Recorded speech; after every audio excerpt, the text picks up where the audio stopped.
everybody. This is Nikki Goldstein. Do we call you Dr. Nikki Goldstein? I think you should call me Doctor. Dr. Nikki Goldstein. Yeah. You really have that title? Yes. Like Dr. Phil. You know how Dr. Phil doesn't have that his title? was bought on the internet, I heard. I earned mine. It's on a certificate. So I feel like I should have that framed. So a doctorate in? Human sexuality. I'm not a medical doctor, so I can't write you any prescriptions. Yeah. But I can advise you about your sex life. See, who says Jewel Chick's always just about, you know, fun, happy stuff? We're into sex today, everybody. This is fun, happy stuff still. It is true. That is true. But everyone, what was I going to tell you? You may recall our last video where we did 50 Shades of Grey sex toys. Do you remember the whips and the Oh, it's ties hilarious. and... Zoe and Max nearly died. My kids nearly died when I did that video. They're like, oh, Mum, did you really make that video with, you know, 50 Shades of Grey? Yes, I did. And then what did you do with the products afterwards? Oh, see? Yeah. Yes. I gave them away. No, I didn't really.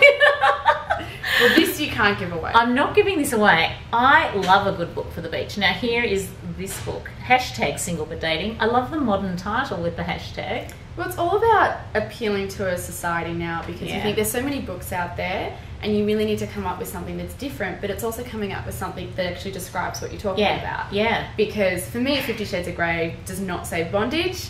This to me says we're looking at the dating landscape. Yeah. So, we were talking about this. We've been talking for like an hour and she's told me so much stuff. She's educated the whole family. So we've got to condense to the most important thing that you think people need to know. I want to talk about people, because you know, everyone, I'm really into you protecting yourselves online. Like, everyone thinks, oh, Megan, you're online so much and you put everything on. I choose what I put on. And you've got to choose what you put on and what you send to people and what you allow people to take photographs of. So you tell your story, but this like shocked me. And this is in the book. So this is something that I've used there for educational purposes. Yeah. So we don't need to say names or anything. No, there's no names. And names have all been protected in this one as well. So that's not me. It's not Megan. So I was dating a guy who was showing me all these folders in his phone of all the women that he had dated and he'd been talking to who had sent him all these photos. Because he thought she was just, you know, the sexologist, let's just show her I'm not going to care, yeah. so I can get free range in his phone, which is, you know, I was tempted, so I wanted to have a look, but there was a part of me that was disgusted at the same time. Yeah. But I think the curiosity got the better of me. So we were having a scroll through and it was confronting because there was name after name and not just one photo, but folders. How many folders do you think? I would have gone through about 15 or so.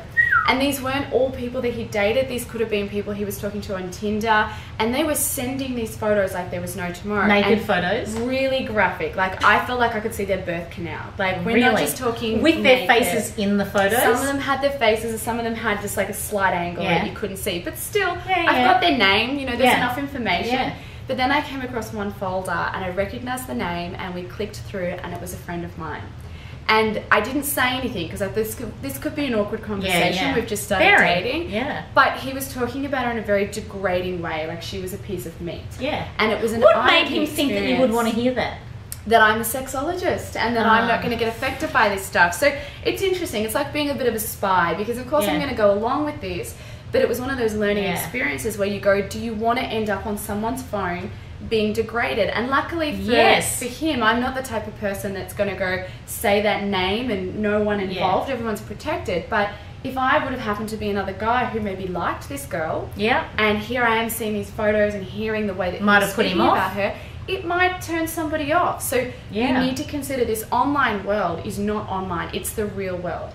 And we have this discrepancy. We think that because it's online, it doesn't matter. It's like Ashley Madison. Because it happened online and we might be talking to someone else, it doesn't matter. The intent is still there.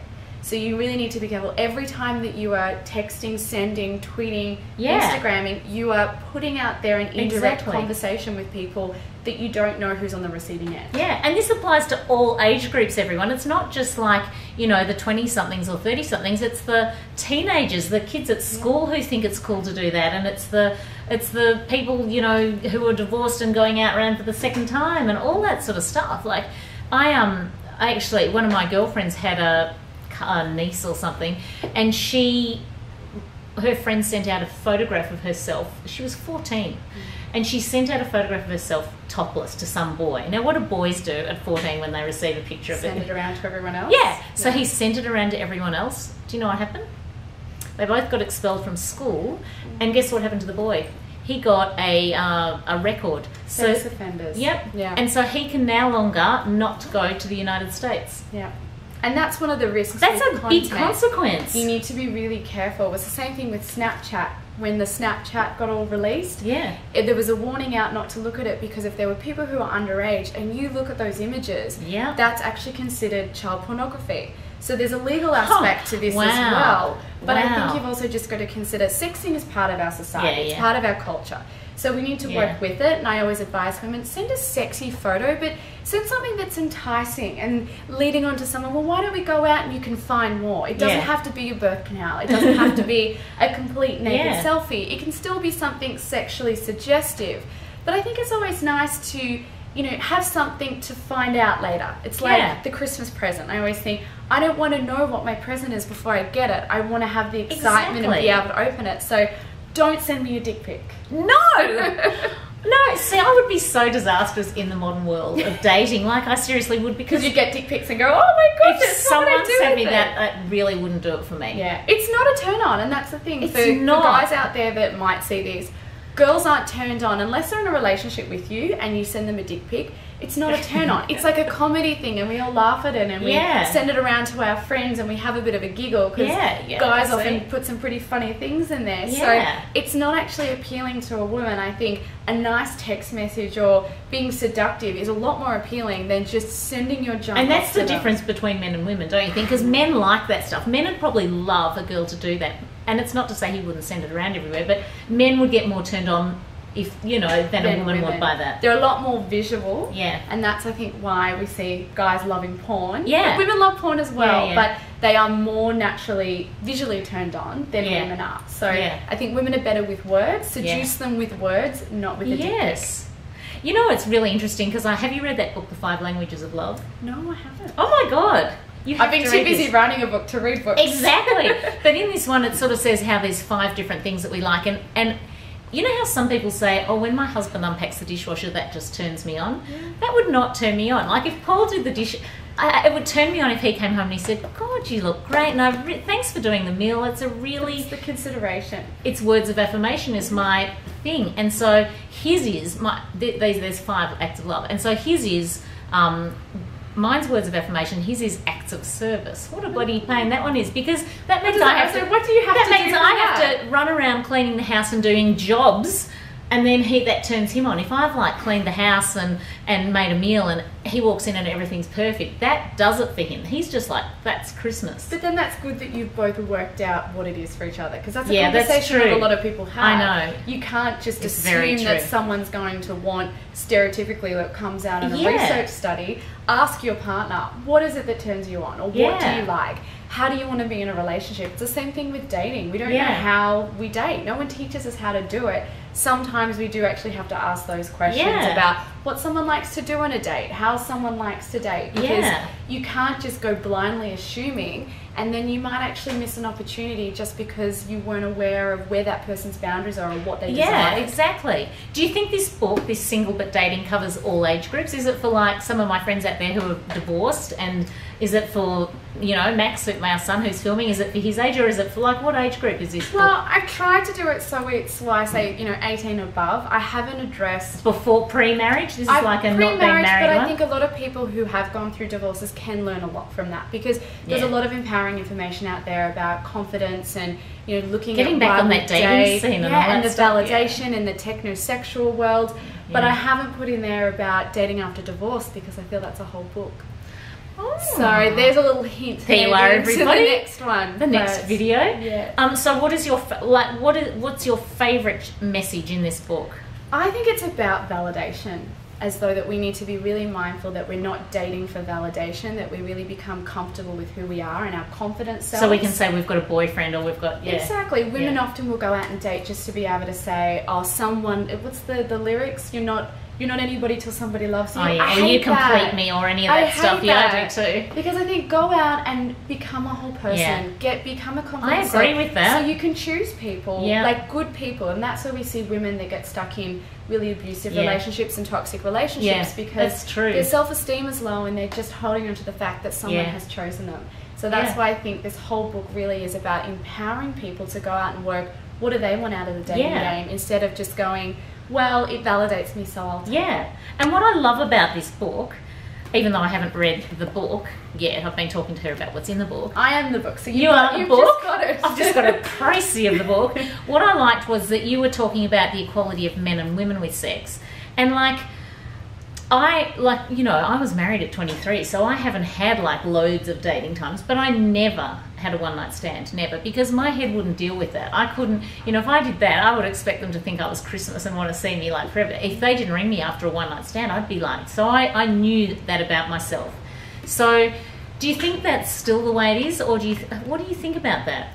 I think you've got to be true to yourself, and this is where it comes down to a period of self-exploration and working out what it is that you want and how you function. Because a lot of people think that they can have one night stands, but they might be getting really hurt by it, and they might be getting really connected to someone who's walking out the door. So in there I've actually spoken about going on a man band, which I did while I was writing the book, because when you're able to take a step back from your dating and relationship life, you can actually look at it with perspective and go, how do I react when these certain things happen in my life? Can I do one night stands?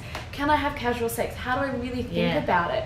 Because I think it's very rare in our lives where we stop and analyse our own behaviours from that external view to go, is this the best thing for me at the moment? How long was the man band for? I think it was about 18 weeks. That's how long it took me to write the book. And I So did you meet anyone? Did you get asked out by anyone gorgeous in that time? I did, but Did you keep their numbers and bring them back later? I had a little bit of banter because I thought, if it got to the stage where they were really interested in taking me out and I had to say, they knew I was writing the book, so I had a bit of an excuse, but the person or two people that were trying to pursue me, I don't think were really that interested. Maybe they just wanted to break the man band. They wanted to see if they could do it. They didn't know. I think it was a case of maybe the sexologist, like, if I can get the sexologist. Do you think more men want to date you because, apart from the fact that she's gorgeous, isn't she? Thanks. But do you think more men want to date you because you're a sexologist? Do you think that, they go, that must mean she does all sorts of tricks? I think there's guys out there, they either see it in two ways. There's some guys that think that I'm going to sexually train them in the bedroom and that I've got the whole red room going on in my apartment. And that to me just doesn't do it, because I think it's just a job. It's a fun job. It's a really interesting job, but I'm a person too. And then you get people who are really interested by the job, but they'll ask you questions because they're fascinated, but they still take time to ask you questions about who you are as a person. So a lot of people go, it must be hard to date as a sexologist, but I see it as a filtering process. So once I throw the job out there, I can see where someone's mindset is at. So I'm pretty good at spotting those guys who just think I'm going to train them to be amazing. Or that they're just going to zip in and have this amazing, because you're a sexologist and know that I'm exactly all the tricks. It's just going to happen. So. It's interesting, isn't it? So do you think that stereotype, from the old days of, if men sleep around, they're just like a stud, and if women sleep around, they're a tart, or do you think that's still... It's still there. I mean, that's the sad thing, is that we have the Madonna whore complex, but it's revised. So it was once a woman couldn't have sex and she had to be a virgin, and if she wasn't the virgin, she was the whore. Now we've kind of said to women, well, you can explore a little bit sexually. You can have sex outside of a marriage. You've got Sex in the City and vibrators and things like that. But there's still this invisible red line where if a woman has too much sex, she's punished judged for it, and she's a slut, and she's whore, and she's promiscuous. But the problem is, where's that number? Who decides it? Where's that line? What is the number? Is there a number? This is why I hate the word slut, whore, and promiscuous, because they're words that we can't define, and they're words that we use to demonize someone's sexuality. If somebody is living a very healthy, active sexual life and they're happy with it, they want to be doing it, not because it's validation, I don't have a problem with it as long as they're protecting themselves emotionally and physically. So that's why I think we really need to be careful. The language that we use around sex, are we using terminology that is degrading someone for their natural, normal Because you don't like desires? the C word like me. I don't like the C word. No. You and I won't say the C word. At someone else's expense to degrade them. You are not using it on my body. No. I agree. I'm vulva, vagina, clitoris all the way. Penis, probably just turn someone on, someone out there's going, oh my god, she's so hot. Well, it's just like an elbow, we just say, why can't we say penis and vagina? We can say elbow and earlobe and nose. It's just another part of the body, and I think we just need to see it as that sometimes, because it's not a hoo-hoo, and it's not something that's a vajayjay. That's Oprah's name, a vajayjay. It's not a vajayjay, because it's saying showing that, you know, it's not worthy of a name, that it's so shameful that we can't actually say that word. So I have a goddaughter who's 5, and we've always said vagina and boobies, and you know, she's always kind of pulled my top down because she thinks, well, I know mum had boobs that I used to feed on, what are these things? And we go, oh, that's Nikki's boobie. And we've always said it with real confidence, as though there's nothing wrong with that. It's just something that's on my body. See, and this is the way we're getting, women are getting more powerful and stronger, and I'm glad to be living in this time. We still need to be careful that we're not intimidating of men, which is one of the things I've spoken about. Is we can be, you know, often in our work lives we're very aggressive because we're there for the fight, we're still fighting for equality and equal pay and things like that. But not all men are sexual predators, and we need to remind ourselves of that. And being vulnerable with men is not being weak. It's actually being strong enough to let that guard down a bit and let somebody see you for you. And I think that's where this imbalance is kind of a little bit conflicted at the moment, because we're taking on masculine traits that were once only reserved for men. If men were to take on traits that were feminine, we would automatically go, they're gay. So we still need a little bit of that old-fashioned sort of male women, because we are different, aren't we? It's an energy. It's a yin and a yang. And I think really it's about being vulnerable and letting somebody in. Not being so hard that somebody feels threatened or intimidated, because I don't think if it's a matter of a man or a woman, if someone is going to be very strong and aggressive, it's going to be intimidating to anyone. So think about that context on a date. You need to find that balance between... Yes, that's so true. That's a great point. But just, if there's a wall up here, just pull it down to here. It's like so someone can see your face. You're not pouring your heart out and letting them into your personal lives, but let them in enough so they can see you for who you are, not this persona of an ice maiden. Well, there you go. Hope we've whet your appetites for our Single But Dating. And now you have to do a book review. I will, and as soon as I can't wait. No, I can't wait to read it. I'm dying to read it. I wished I'd had this, because when I'm on the beach, that's when I get to read like a book in its entirety like that. I pack a suitcase full of books. Don't you love that? And I read it like that. Because when I read at night, sometimes I can read 2 pages and then I'm like, oh, I'm tired. And I couldn't even read the kids' bedtime stories. I used to fall asleep reading to them. Maybe still awake. I'm the same way. So maybe there's a message. Got another holiday. Take my book with you. There's an excuse. Hey, I am. I'm going to the health retreat. I'm going to take this to the Pearl Laguna. I'll be able to give you updates. Mind, body, soul, heart. I like that. Oh my God, that's where it's going. So here we go. You can get it at any bookstore in Australia.